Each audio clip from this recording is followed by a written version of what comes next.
Hey, it's Joe and Mackenzie with the Little Farmstead That Could, and today we're making a video on who we are and what it is that we do on the Little Farmstead That Could.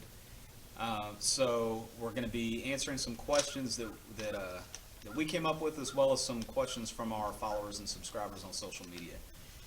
So first off, what kind of farm is the Little Farmstead That Could?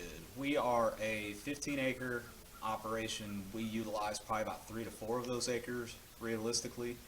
And we use primarily techniques that were used 100, 120 years ago.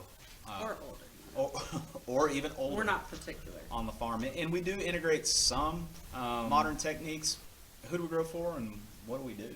So we grow seasonally, organically, sustainably. Our practices are letting nature, growing along with nature. Instead of against nature. Nature's our friend, not our foe. We introduce pests that are good to our garden that eat the bad pests, good weeds that smother out the bad weeds. Biodynamic gardening, which is planting by the signs.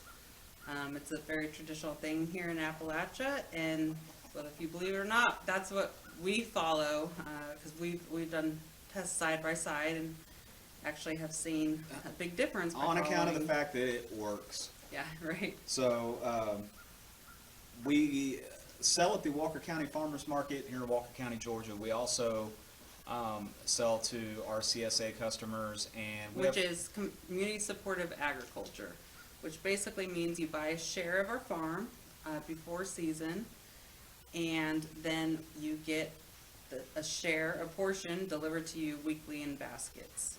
Right. We also have people come up to the farm to get produce from us directly. And we do classes for adults and kids, just about all different types of homesteading things, right. Not just gardening. Education is a big role that we play in the community here locally. So why did we get into farming? I'll let you take that one. Well, I was sick of living the rat race. We were sick of living the rat race. We lived in Houston, Texas in the city. We worked on the ambulance together in the city, and I couldn't wait to have my days off. Just work through the work week to get a couple days off. I just was thinking, what kind of life is that? The commute time, and we were just sick of living the rat race. But unknown to us, I bought an antique cast iron garden bed. Not garden bed. It became a garden bed. It became a garden bed. It was a bed rail. A bed post, yeah. And I wanted a flower bed to put in our backyard. So Joe built me a little bed, put some soil in it, and we planted flowers. And then I was like, that was really fun. Can you add a box? And we started growing our own food and learning how to grow our own food. And it became an addiction. Big time. 5 hens became 25 hens. Yes. 1 acre became 15 acres, and right. And we started selling at a farmer's market, and then realized, hey, we can do this. We can change our complete plans in life and live, by the land and feed ourselves and also feed other people and enjoy getting up every day. So that question came from Aaron. What do we like about farming? I like everything about farming with the exception of building fences. So I love being in the outdoors. I love being a steward of the land, working with the animals, and giving them the best life that I possibly can. I love the full circle of life that we can be a part of. Watching a seed grow to harvest to then die to be composted. Same thing with a baby chick. I just love the whole circle of life and being present for that process and being with all the seasons and just so connected and with nature. And I like animals more than most humans too, so that also works in my benefit. So what we dislike about farming, that ties into the things that I like about farming as well. It's just things you more or less have to get used to. The process of raising an animal to slaughter, I'd say, there's parts of that I dislike, and it's the actual dispatching of the animal, because this animal gains your trust, and we gave it the best life possible. These chickens have never seen, they don't know what a chicken house is. They live outdoors. They're in the sunshine all day, every day.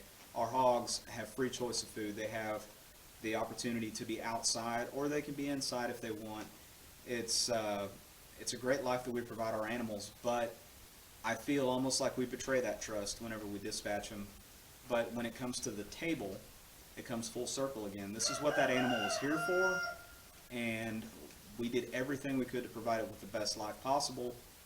Now we're reaping the rewards from that. Yeah, So but nevertheless, it's very difficult. Always a sad day, very difficult day. And to tie into that, we name all of our animals. Lots of farms say, don't name your animals. We do, and maybe that's another reason why it's so hard come slaughter day, but we feel like they need a name. Each You know, animal they're has its own alive. It only gets a character little and- weird when you're cutting into a pork chop and you're like, oh my goodness, Hamlet tastes so good. You know, then it gets a little weird. Hamlet was good though, for the record. But I think she dislikes the record keeping. Yeah, record keeping is. I didn't realize how much record keeping and bookkeeping is involved in taxes and all that stuff whenever you become a business, or not. Whenever you're planning a garden, you really should keep a record so you can go back and amend what you need to change, you know, for the future and what have you. Because you won't ever remember. You'll think you'll remember, okay, this seed did good, this one didn't do good. You won't You will remember. not. You need to keep a record. So Caleb asked, who inspires us? Good question, Caleb. I would definitely say Eustace Conway is a huge inspiration to our lifestyle. He is on Mountain Men, I believe. Right.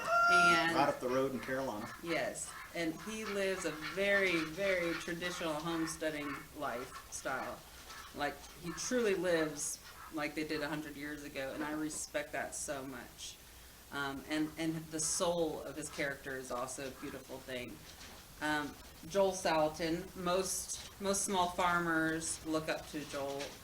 He uses his animals to help his land, and again, it's the full circle type of thing.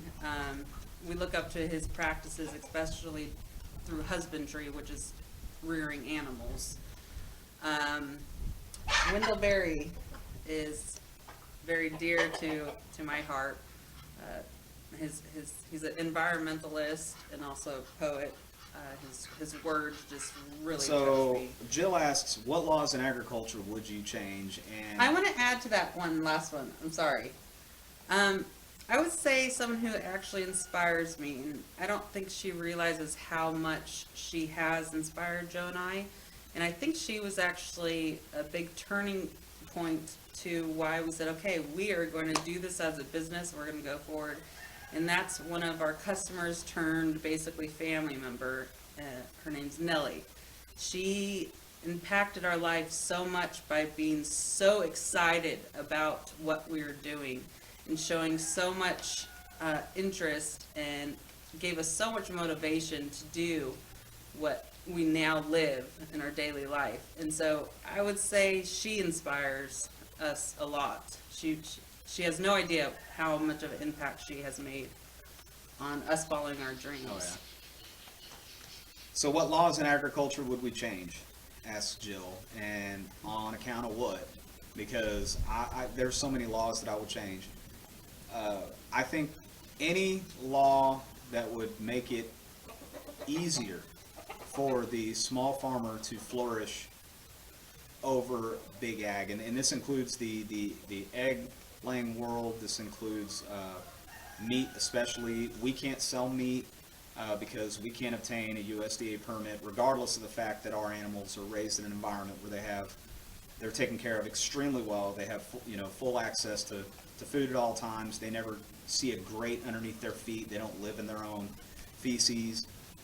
Same thing with the chicken house. Our chickens see the light of day all day long, but we still have to obtain permits to sell eggs. And I'll just make it easier for the small farmer to flourish. Yeah. I would say, do we have all day that we can answer how we can magically change all these laws? We're on borrowed time. Yeah. 15 minutes on YouTube, right? I would say change the picture of the cartons, the labeling. it's not this picturesque, beautiful little landscape of a farm, where you think you're buying these eggs from these happy chickens. Even if it says happy chickens on the labeling, I would say a picture of the true environment of where that animal is raised. So the consumer themselves can judge whether they want to support that way of how that animal is raised, and so they know what they're truly consuming, because there's a reason why you don't see the true environment of these pictures. So I think just more awareness to the public. More or less trying to, instead of hiding Right. the environment that these Be animals were raised completely in, transparent. be transparent. Yeah. Show where they were raised. Right. Don't show the little red barn with the white picket fence and a happy little chicken sitting on a post crowing. Right. That's not Yeah. what a chicken house is. I would say raw milk being legalized, where it's up to the person, the consumer, what they want to put into their bodies, and not these rules saying what is best to put in And our there's bodies so many and not. things, but Right. Well, the last couple questions here come from Camden, who's my little buddy back in Texas, Hi. one of our future farmers. He's a kid who's been to our farm a couple times. They drive 14 hours every year to come work at our farm, every single year. He's one of our biggest advocates, and so And helpers. he asked, do we have a favorite animal on the farm, or do we love them all the same? We love them all the same, but we do still have our favorites, and mine would definitely be the chickens. They always have been. There's a special place in my heart for chickens, but the goats as well. I like the relationship, the bond that you develop with a dairy goat. They can be extremely sweet, so I'd say that those are my favorites. Yeah. I love them all the same. No, not really. Most of them. She likes Some the of the ducks. roosters, not so much. She loves the ducks. I do love the And ducks. Elizabeth asked, what words of advice for beginning farmers? I would say start small. Don't jump in and say, I'm going to start a farm and I'm going to start selling at market and customers. You will fail. Do not buy a will tractor and a struggle. combine and start row cropping. Right. You need to start small. And first off, find out if you love it. And also learn how to grow each individual plant on a small scale. Then start feeding your neighbors and your friends and such. Then go to your local farmer's market, start Right. selling there, and grow slowly. Right. Do not rush. Read farming. books. There's so many different conferences, of course not during COVID time, but so many different conferences you can attend. I try attending conferences every single year, and I take many hours of classes every year. Read more books, do more research. Ask farmers advice. Never think that you know it all. The farming community is extremely supportive. If you go to a farmer with a question, you will get an answer. Now that answer may take 3 or 4 days for them to tell you, because they're going to keep going on and on and on about all the things that you can do. And that's what we do. We want everybody in our community, within the farming community, to succeed. So never turn down Right. advice from a farmer. So I hope that more young couples or individuals, whatever, get into farming. We really need more people to get into farming. The average age is over 60 years old now in our country, which is a scary thing. And the more small farms that emerge, the more awareness is brought that you care where your food comes from Right, and how it's and raised. good things are happening. We're seeing it more and more in our community where people's awareness of what's going on with big ag, they're turning to their local farmers, and we love to get to know y'all, just like y'all like to get to know us. I love communicating with our customers because we learn what they want, what it is they're looking for, and we can tailor to their It's needs. the full circle again. It's the full circle. You know?